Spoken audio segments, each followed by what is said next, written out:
Хлопці були поранені. На той момент ми прийняли рішення, що необхідно їх перемістити трохи. Коли я їхав, в мене була ввімкнена музика. Потрібно було приймати рішення.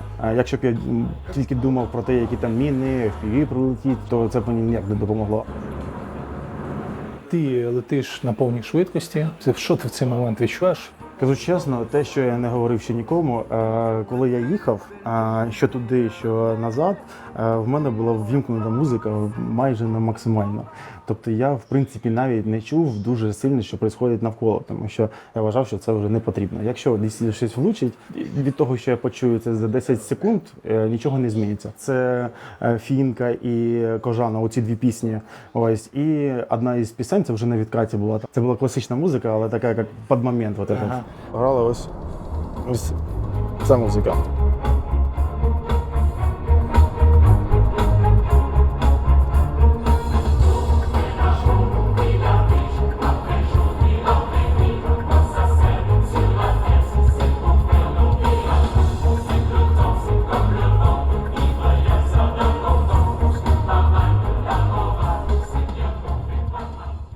Ми зараз в тому самому легендарному пікапі, який на відео, на якому ти врятував тих хлопців, так? Так, я був на чергуванні, ми з хлопцями приїхали на чергування на ньому вже, він був біля мене. В коментарях пишуть, що він взяв десь цю машину, можливо, проїжджала і так далі. Ні, ми на неї виконуємо роботу. Перше, що було, це вона була близько і її використав так. Ми бачили двох бійців, які вже стояли на ураженому НРК, вже були серйозно поранені. Що це за бійці? З якого вони підрозділу? Це твій підрозділ? Хлопці, все ж таки, які заходили на позиції, вони були з інших підрозділів. І там були декілька позицій ворожих, які були не знищені. Хлопці просувалися і на своєму маршруту так знищили дві ворожі позиції. Їх все ж таки противник побачив. Ось, і наніс близько 20, мабуть, ударних дронів. Це молнія.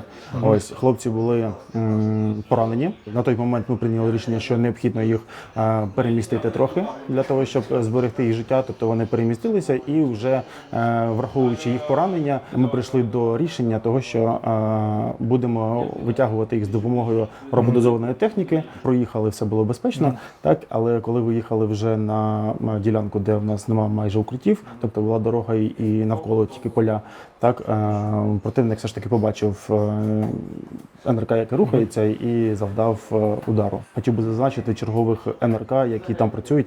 Тобто був момент, коли вони могли втрапити прямо в хлопців, але вчасно він розвернув її так, що вона втрапила в стійки.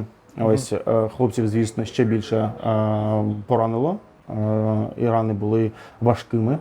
Ось, але вони залишалися живими.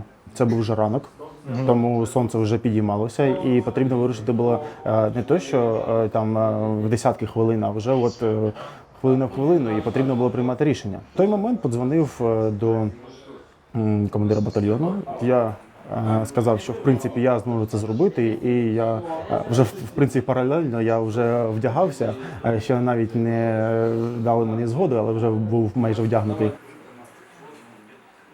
Чому саме ти? Є ж там група евакуації, є там твої заступники, як мінімум, є там ще бійці, які могли б це зробити, але ти приймаєш рішення, що це зробиш саме ти.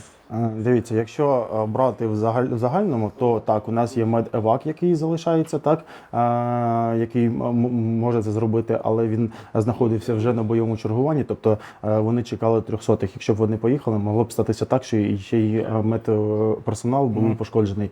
Ось, у нас є техніка, звісно, так, як козаки, Макс Про, тобто велика габаритна бронетехніка, але вона теж є на чергуванні і була на чергуванні, але все ж таки та дорога, на яку ми проїжджали, вона була все ж таки закрита технікою, яка була підбита. Тобто було їй важко там проїхати.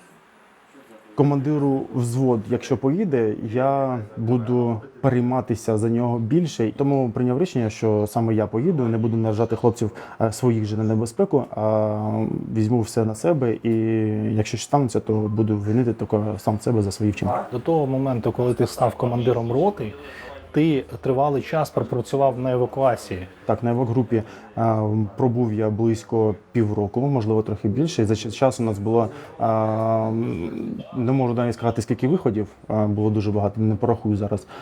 Але по кількості людей це близько 20, яких я зі своєю командою ми витягли. Вони всі живі. Ти стрибаєш в свій пікап, їдеш до хлопців, а твої думки в цей момент? Це візуалізація того, що я буду робити. Якщо б я тільки думав про те, які там міни, FPV прилетіть чи ще щось, то це б мені ніяк не допомогло. А візуалізація того, що я вже зроблю, тобто непосередньо, коли я приїду, мені допомогла. Коли я під'їжджав вже до них, і мені по радіостанції вже кричали з КСП батальйону: «Тічер, не спіши». І я перше що подумав, що вже сталося. Десь прилетіло, і хлопці, не дай Бог, або 200, або ще щось гірше, або щось літає біля них, що я зараз під'їду, і воно може влучити. І потім продовження – це ти вже майже біля них. Фух, слава Богу.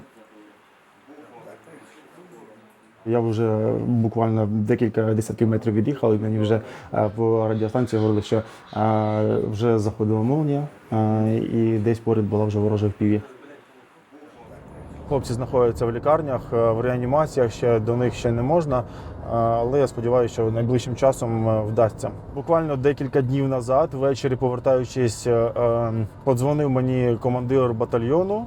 І вже десь близько 10-та година, вже було пізно, і говорить, що прийшов наказ на присвоєння мені Героя України. Як ти це сприйняв? Чесно, якщо чесно. Вітаю, Владислав. З Днем Незалежності. Дякую. Бережіть себе. Дякую за службу. Служу українському народові. Дякую. І якщо дозволите, то ж поки вийшов У мене сьогодні нова колекція. від імені командира полка, Дякую. Дякую вам. хотів би привітати і сказати дякую. Дякую.